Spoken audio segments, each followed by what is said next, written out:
안녕하세요. 대북권의 이상수입니다.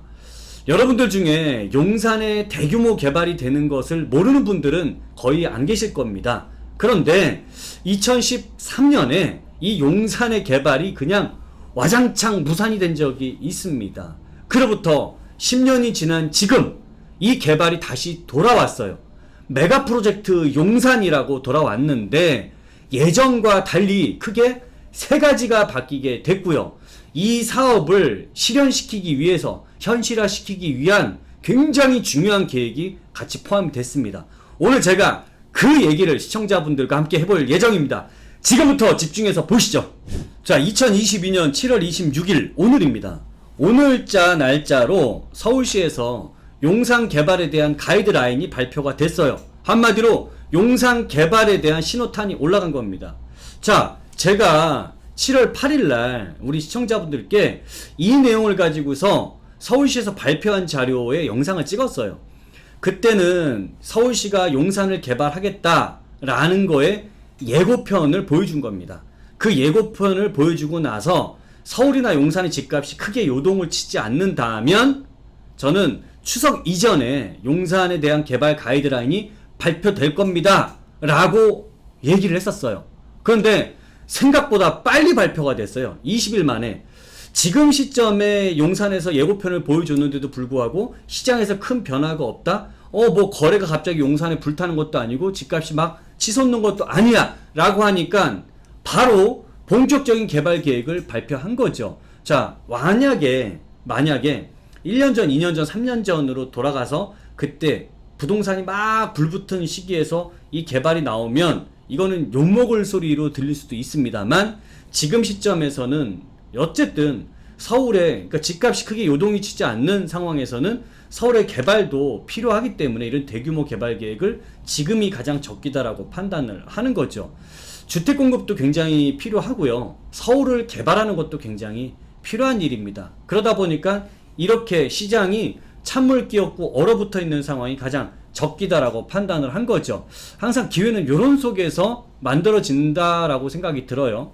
자, 그리고 과거와 달리 크게 세 가지가 바뀌었는데 첫 번째는 이 사업의 규모가 커졌습니다. 훨씬 더 높은 건물을 지을 수 있게 바뀌고요. 두 번째로는 이 사업에 대한 진행 방식 자체를 바꿉니다. 예전과 같은 실수를 하지 않겠다라는 얘기죠. 2013년도처럼 무산되는 사태를 만들지 않겠다라는 겁니다. 그 다음에 세 번째로는 자, 모든 대규모의 개발에는 항상 신규 교통망이 따라 붙기 마련입니다. 그래서 이번 이 용산 개발 속에 미래형 교통망 개발이라는 게 따라 붙게 됩니다. 자, 이 세 가지가 어떤 건지 본격적으로 알아보도록 할게요.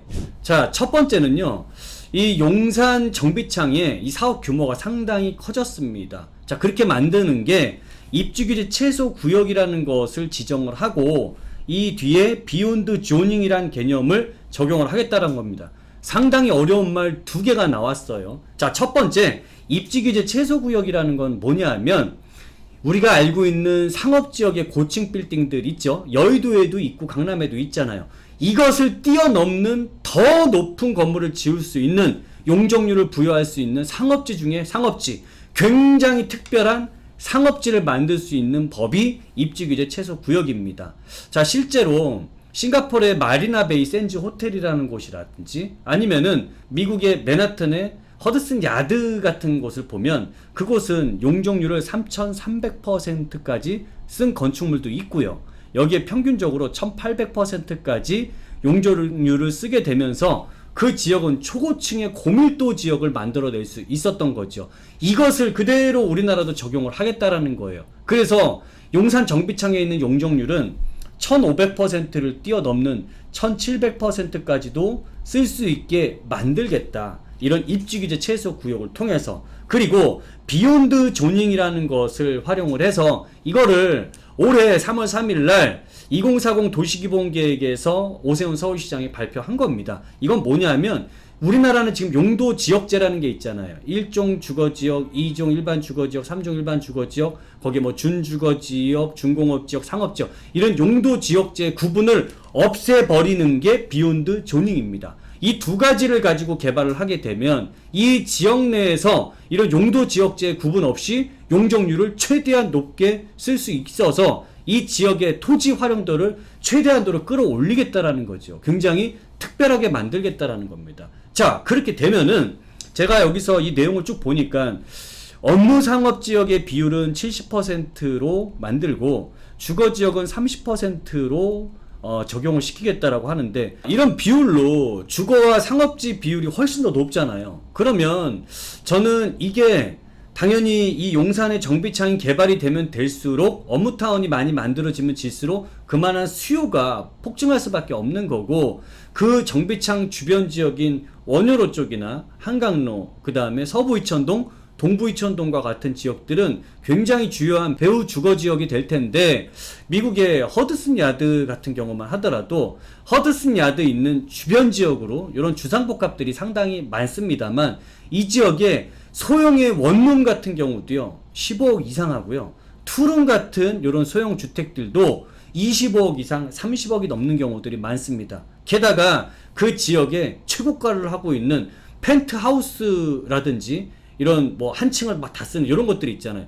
이런 펜트하우스는 거의 700억 800억 정도 하는 굉장히 초고가를 하는 지역으로 완전히 바뀌게 됩니다. 자, 그러면 여기서 중요한 게, 우리 시청자분들은 용산 국제업무지구 정비창 속으로 들어가실 수는 없습니다. 그러면 여러분들은 지금 제가 말씀드린 그 주변 지역, 뭐 원효로, 한강로, 서부 이천동, 동부 이천동과 같은 그 인접 지역으로 여러분들이 가시는 게 좋고, 이 안에서 내가 소형 주택이라도 저번 하나 찍어 놓는다면은 이 용산의 한국판 허드슨 야드가 만들어지는 동안에 충분히 가격 상승 여력이 상당히 높을 것이다 라고 예상이 됩니다. 여러분들이 이 속에서 인생 역전을 만드실 수도 있을 거예요.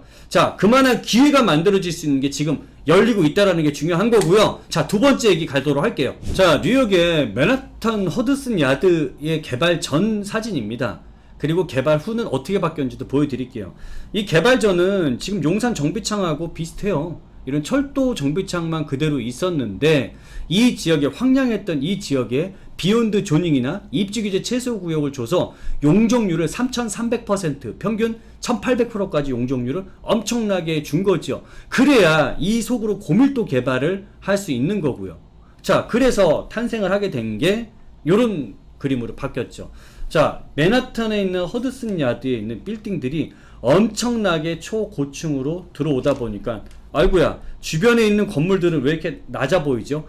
이게 없을 때는 주변에 있는 건물이 상당히 높았는데, 이거 들어오고 났더니 이게 엄청나게 높아지네요. 이거는 특별한 용적률을 부여했기 때문에 그런 것이고, 그만큼 땅값도 비쌌을 거 아닙니까? 그러다 보니까 이 비싼 땅값에는 거기에 맞는 용적률을 부여해야 사업성이라는 게 나오게 되고, 그래야 민간 기업들이 이 속으로 들어와서 투자가 들어올 수 있게 되는 거죠. 자, 이런 게 만들어지다 보니까 이 이후에는 뭐가 바뀌었냐면, 뉴욕을 가면요, 전 세계인들이 뉴욕을 가게 되면 여기를 반드시 와요.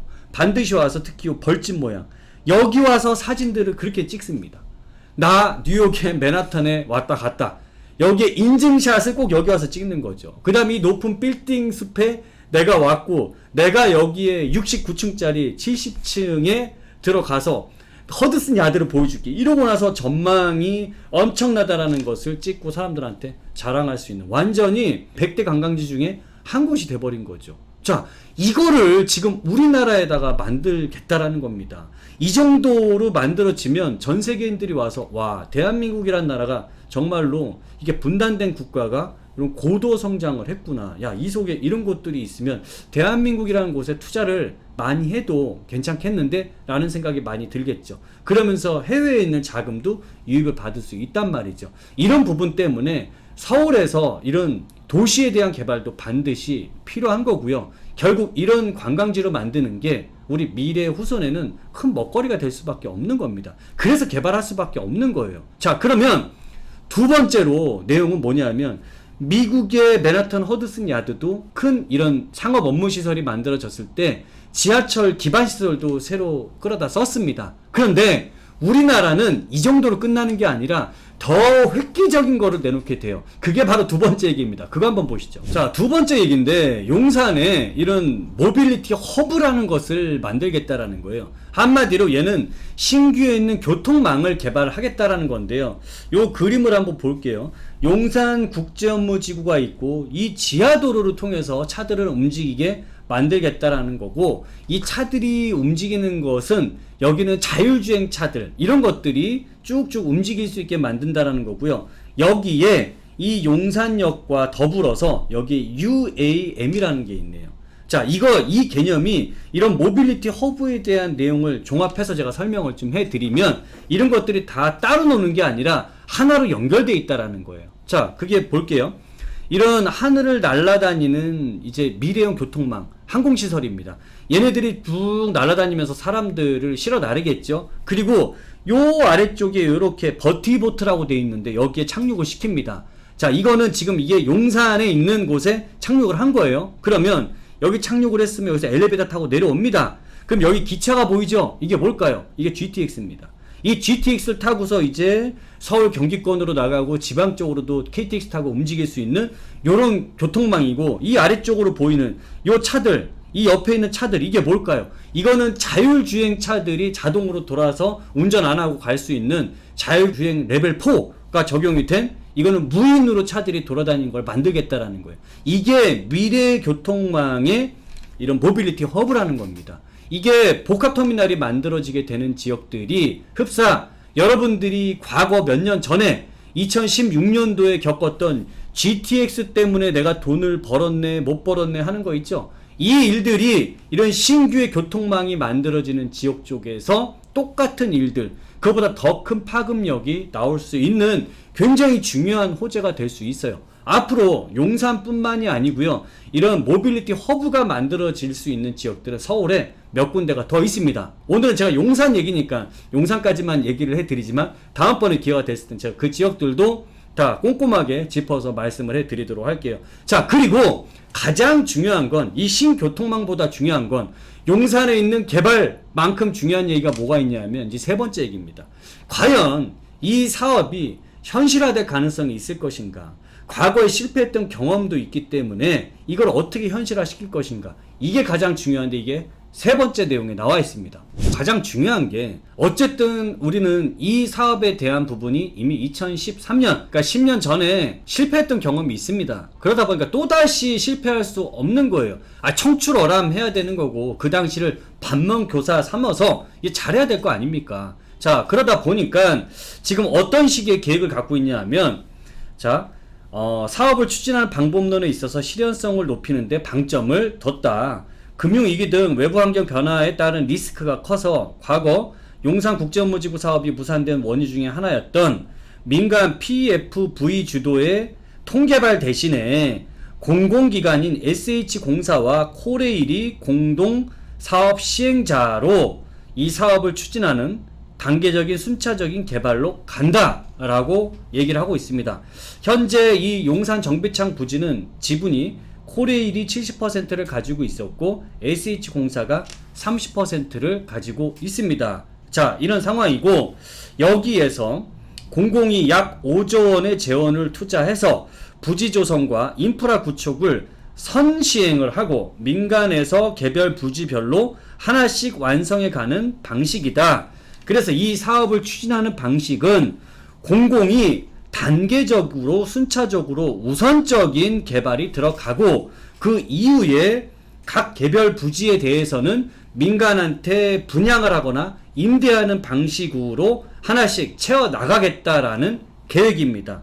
자, 그러면 이 개발 계획을 하기 위한, 지금까지는 이거 관련된 부서가 없었죠. 그래서 이것을 전담 조직을 용산개발청을 신설을 해서 이 전담을 하는 개발부서를 만들겠다라고 합니다. 여기까지가 서울시의 브리핑 자료인데, 자, 그러면 이 내용에 대한 부분을 가지고 검증을 할 수 있는 곳은 어떻게 검증을 해야 될까요? 이게 진짜 될 수 있을까? 이렇게 하더라도 될 수 있을까? 될 수 없을까에 대한 부분이 분명히 의구심이 들 거 아닙니까? 저는 그래서 이걸 찾아봤습니다. 과거 2013년도에는 정말 깜깜한 상태로 민간 PFV만을 이용을 해서 민간한테만 이 사업을 맡겼다란 말이죠. 그러다 보니까 경기가 어려워진 상황에서 대체할 수 있는 능력을 잃었었죠. 자, 미국도 안 그랬을까요? 미국의 맨하탄 허드슨 야드 같은 경우를 그대로 우리나라가 복사지에 복사하듯이 갖고 와서 개발을 하려고 하는 게 지금 용산 정비창입니다. 그러면 허드슨 야드가 어떻게 해서 성공을 하게 됐는지를 보면 일단 첫 번째로 미국의 허드슨 야드 도시개발 공사를 설립을 합니다. 그러니까 공사를 설립을 하고 두 번째는 이 안에 정부의 자금이 투입이 됩니다. 그게 28조라는 자금이 투입이 됐고 그러면서 먼저 선제적으로 개발을 할 수 있었고요. 만들어지다 보니까 주변에 민간 기업들도 야 여기 저거 잘 되겠는데? 잘 되고 있는데?